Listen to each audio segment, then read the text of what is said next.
Welcome to the Pulse of St. Louis. I'm Shirley Washington. Tonight, we take a closer look at childhood obesity. You know, research shows it is an epidemic in Missouri, with 31% of children between the ages of 10 and 17 overweight. The national average is only 30%. Paul Shankman introduces us now to a father who chose a controversial surgery to help his daughter lose weight.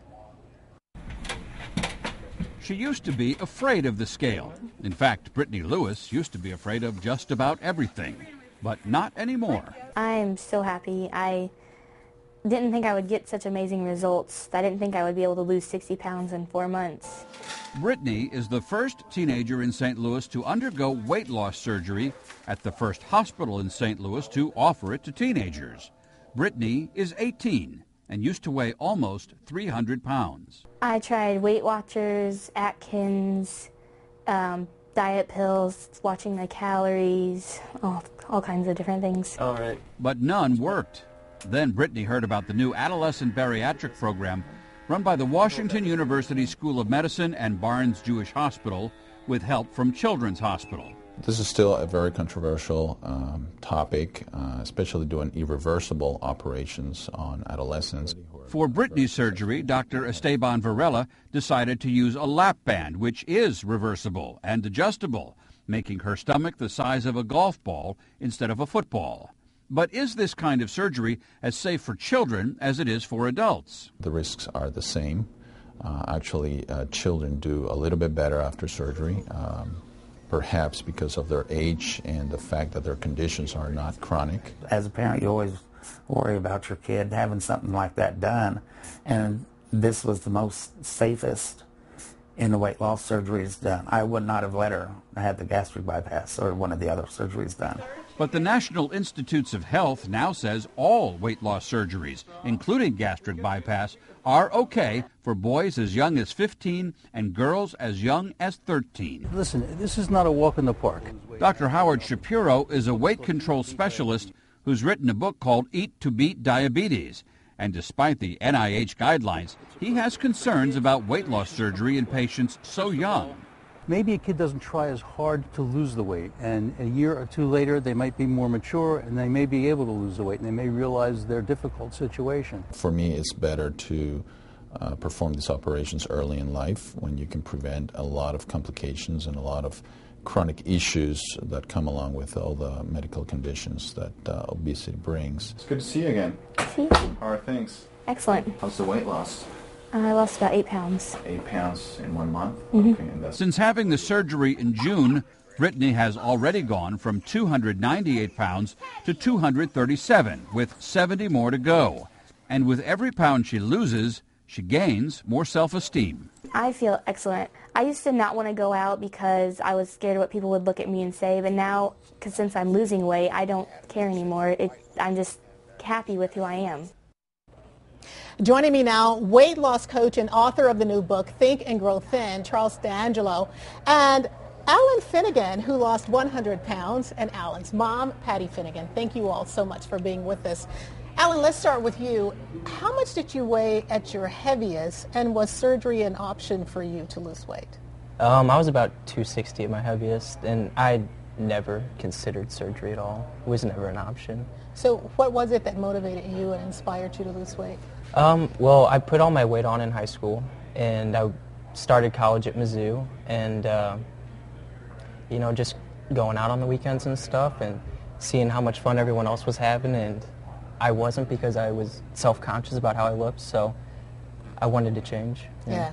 Now, normally when people are overweight, there are also other issues that they deal with, like depression or low self-esteem. Did you have any of those issues? Yeah, I had very low self-esteem, actually. I've always been a quiet person, but when I started putting on weight, I was very reclusive, and so...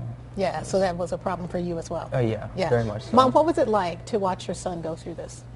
Well, it's, when I think back about it, when I see pictures of Alan now, I didn't realize he was really getting that heavy.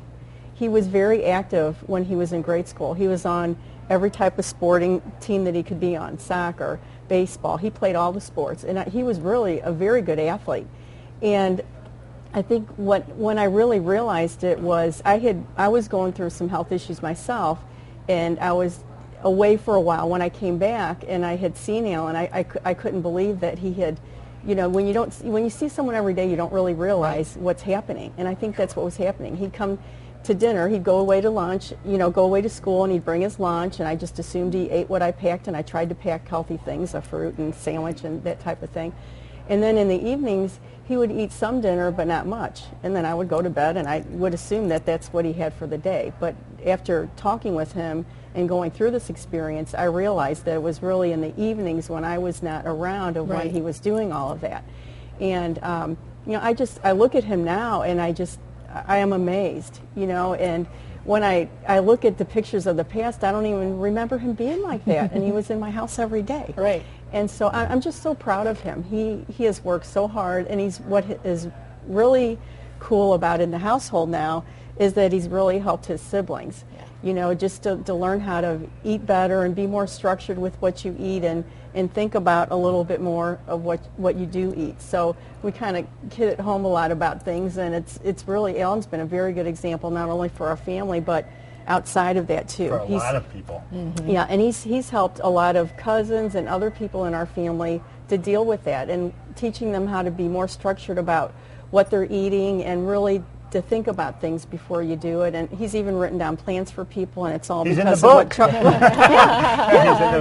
and so it's, you know, Charles has just been such a great help with Alan with that, and I can never thank you enough. And I know it's just, you know, it's just, I don't know, I look at the people around me, and I want them to talk to Alan, and I want them to go see Charles, because it just changed Alan's life. He, as he said, he was always quiet growing up, and he got even more introverted. And then he started, you know, he had gotten the Xbox Live. That's when that was all coming out.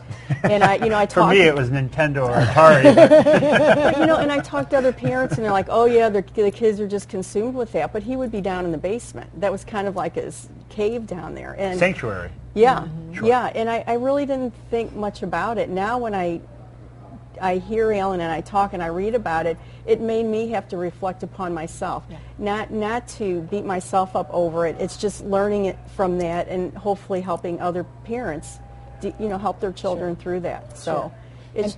Go ahead. I'm sorry. I was going to say, Charles, you worked with Alan. When he first came to you, what was your first thought, and what was your first routine for him? Well, when he first came to me, I recognized a kindred spirit. Alan's a young man who is really, really unique, really, really special in a lot of ways. And I saw a kid that was different for good reasons, and because of his differences, he had really pulled back. And I could really relate to that, because I've been there. When I was a young person, I was highly empathetic, still am, highly sensitive. I didn't fit the norms of what most young boys are. And because of that, kids didn't know how to deal with me, so they kind of teased me in that. Well, that was painful for me, so I pulled back. As I pulled back, kids then interpreted me as rejecting them, so the bullying accelerated, and then I turned to food to start to cope. So what happened was I wasn't accepting who I was. I was different, but for good reasons. And I wasn't loving myself. And to create a layer of insulation between me and the pain, I started to eat. And then how much weight did you gain? How much did I gain? Yeah. By the time I was 17, I was 360 pounds. So I passed Alan up there.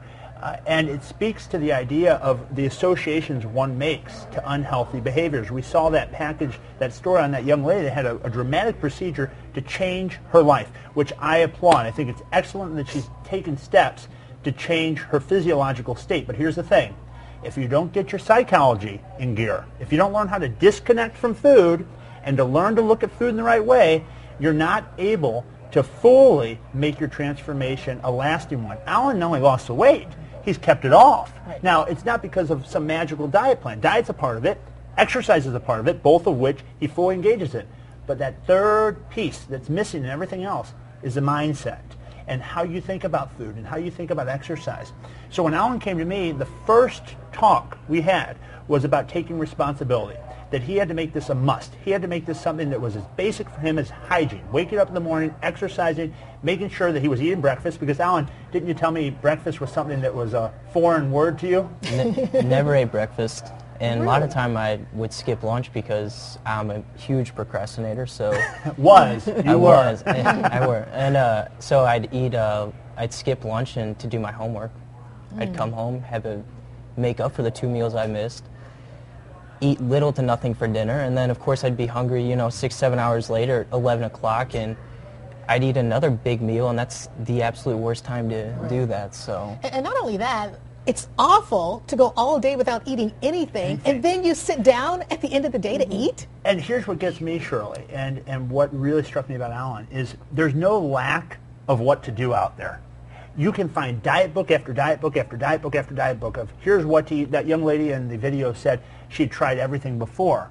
Well, exactly. There's no lack of diet books or exercise programs. But if you don't learn how to think about food in the right way, you're going to be fighting this battle long after you change in the moment. You can make the changes and restrict what you're eating. But without learning how to change your psychology, again, you're going to see a very short-lived success. You've really got to adapt to how food plays into your life and making it very basic, very structured. So many people walk out of the door every day and don't plan what they're going to have for lunch, don't plan what they're going to have for dinner. They don't eat every 3 hours, and that only amplifies the pain that they're experiencing physiologically and emotionally. And you say you have to change your psychology, change Absolutely. the way you think about food. How do you do that? I always say that you have to totally disconnect from food by getting very, very, very, very structured in your eating where there's very little variety.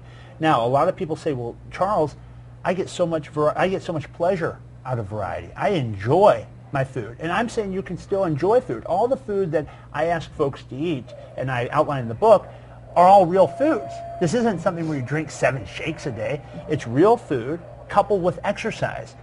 Go figure. Healthy eating and exercise actually works, right? The thing is you have to be consistent with it. So how do you condition your mind? The answer to that is you totally remove spontaneity so that every day you have a plan ahead of time. Alan transformed himself when he was in college. Before that, when he was in high school, when he started working with me, he was going through a very turbulent time. You want to talk about that a little bit? Yeah. Well, my mom was waiting for a heart transplant. A couple months earlier, my parents had gotten divorced. A couple months before that, my grandpa passed away, so it was a stressful time. Sure, Yeah. sure. So you were depending on food to help you cope. Yeah, I was, and I mean, I guess he kind of talked about this with the whole thinking, which is why I love this book so much, because I've looked at books before and no one ever talks about that, and it's such a huge part of it. But when I would eat, it would make me feel better. I know that sounds, sad, but it would. And now, like I said, I take a different mindset towards food. I go to school every day, I go to law school, and I make sure I pack my 4 meals every single night before I go to bed, eat them every 3 hours, and I just look at it as fuel for my body. I can still enjoy it, Sure. Healthy food, it's not going to be as good as a cheeseburger from McDonald's or something, but What? All right, on that note, Maybe I've got to try take a break. When we come back, she was once the heaviest girl in the world, but not anymore. How she lost the weight when we come back.